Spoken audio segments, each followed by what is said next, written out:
Hi, welcome to the new video. I am Rohit, Desai, co-founder of JV Experts. In this video, we are going to see what WTO can do directly to us. Okay, so this website or this organization is never been like directly. We are not going to get in touch with them.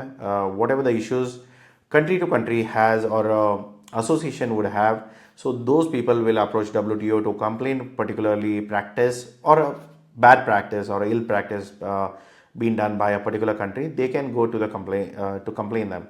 So this is a policing organization for your trades between country to country, not like if I have a dispute with you, that is not going to work. So this is basically for them who is between, for example, it's India and China, US and China, or Australia and China, something like that. You can take it that way. Okay. So why are we on this website? How does this going to help you? So last time we have seen this website where we could see the agreements, the trade agreements between India and which all the countries we have it. So these are all the list here which we can go and check which all the agreements we have from India with anyone, right? So how do I check something? I need to make understanding saying that, okay, do US has any agreement with Honduras?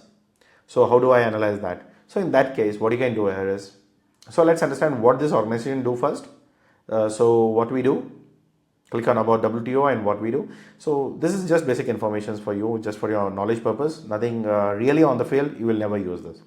So WTO does the trade negotiations, it does implementations and monitoring. Basically like, okay, a government like Indian government is providing some incentives on your exports.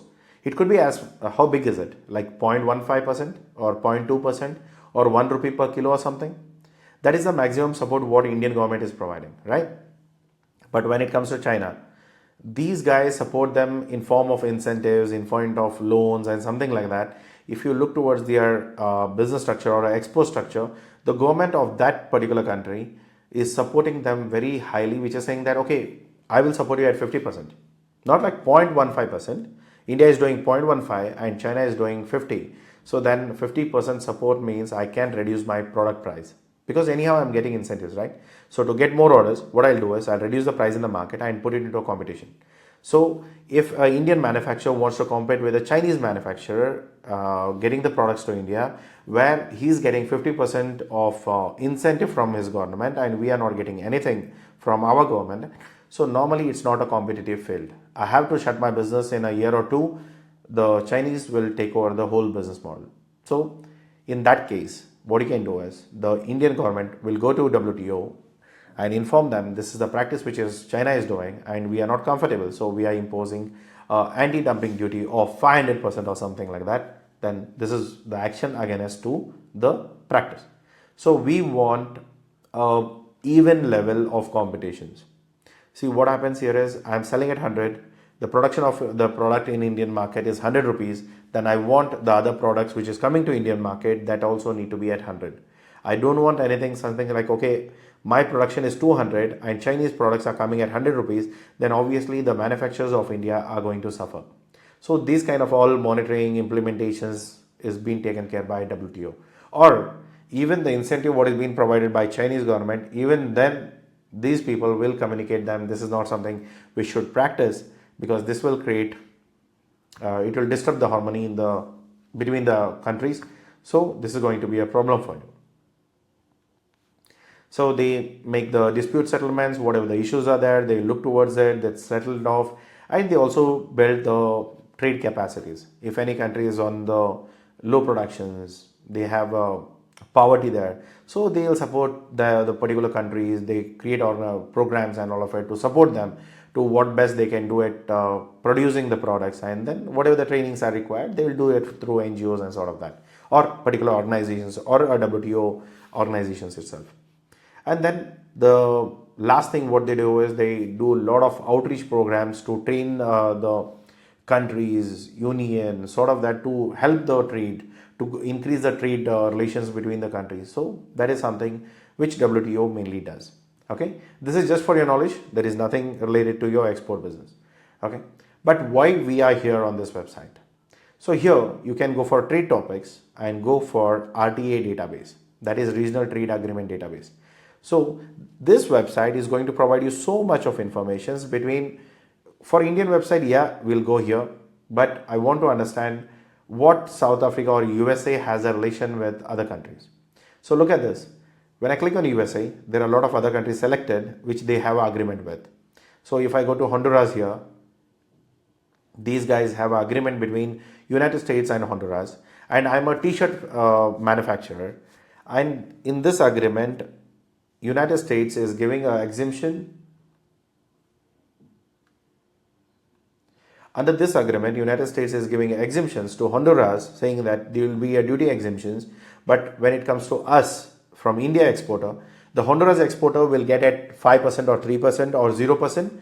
But when it comes to India, it is around 30%. So in those cases, these agreements will be troubling us. So today I start, okay, I'll think that, okay, I'm a t-shirt manufacturer in India. Let me target to the US market. And now I get to see like I'm not getting orders. The reason is because if a importer from USA imports the product from India, he need to pay some duties. But when it comes to Honduras, there is no duty. So they can get the procurement from Honduras. That's a beneficial for them.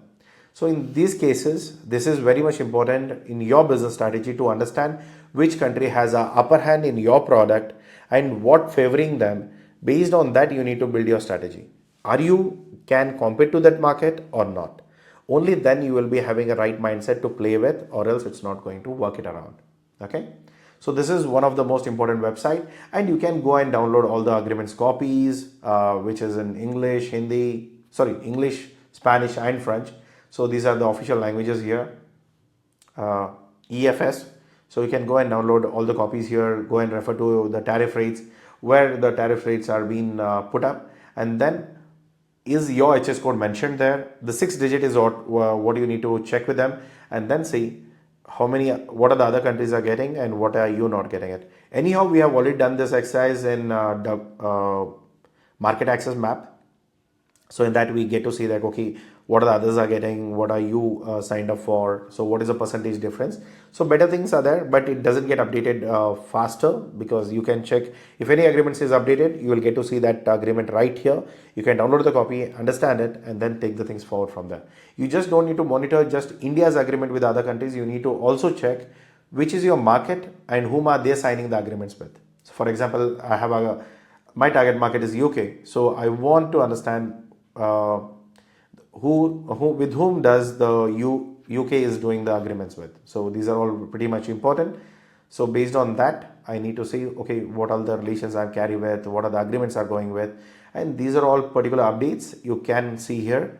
Explore the data, search by RTAs, force, infos, activated, deactivated, early informations, early announcements. These are all something you get n number of outputs here. But is it something like, do you want to go and check? Look at this. There are some agreements which have been already in force. There are some agreements which has never been taken off. Their just discussion is going from centuries. So that those agreements will not really make any sense. You with India, even now we can see that. So you with India is like around 2007. Even now we don't have agreement with them. So there are a lot of agreements, such informations you get to see, like, okay, there was a talk before, but nothing yielded. So these kind of all additional informations you can check from this is the particular website which you get more informations. You can look towards all of the datas. It takes a day for you to go and check each and individual thing and see whether it's something helping you or not. But on a shortfall, this is one which I use it very often to understand what's the relation between each countries and is there any exemptions between them, so that it's going to affect my business. That's all what we care, and that's all what we can analyze from here. Rest anything, if it's something makes sense for you or your business, please go ahead and look out for it. Okay, so thank you so much for watching this video. Have a good day, and if you have not yet subscribed, please subscribe, and if you like the video, please hit on the like button. Catch up in the next video. Till then, take care. Bye bye. If you have any doubts, please put it into the comment box.